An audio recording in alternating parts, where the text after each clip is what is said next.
pessoal, tô com um i30 aqui, ó, ano 2010.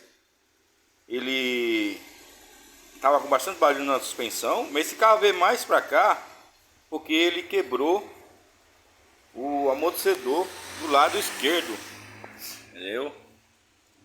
É um defeitinho que acontece nos Honda Fit, entendeu? Quebrou, ó, fez um barulho, tá? O amortecedor até que ele tá bom, entendeu? Ó, tá? O carro tá com 100 mil rodado. O do lado direito apresentou essa coloração, tanto na bandeja como no amortecedor, porque o amortecedor está estourado. Ó, tá? O amortecedor está estourado, tá? E agora, esse carro, depois que eu troquei o amortecedor, continuou fazendo barulho.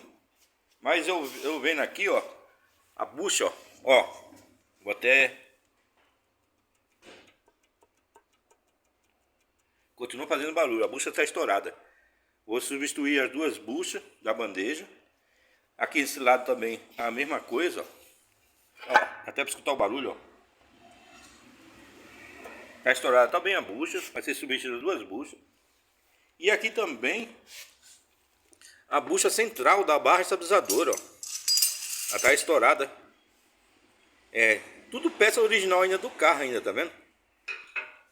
Tudo peça original do carro, estourada. Quando eu pensei que eu trocaria o amortecedor, saía todo o barulho, né? Porque tava coisa.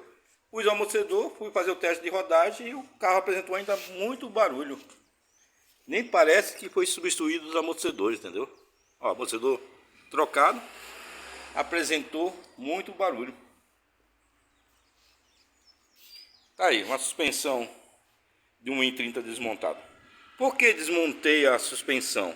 Porque o acesso desse parafuso aqui, ó, para soltar é muito difícil, tá? O acesso do parafuso da barra é muito difícil.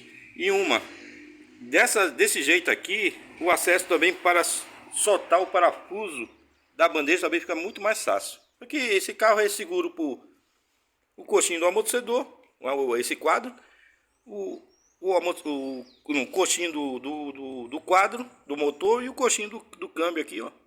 E 4 parafusos soltando, tá bom? Tá aí, barulho no i30, procura saber essa bucha da bandeja, ó. É sempre para esse barulho. Fica a dica.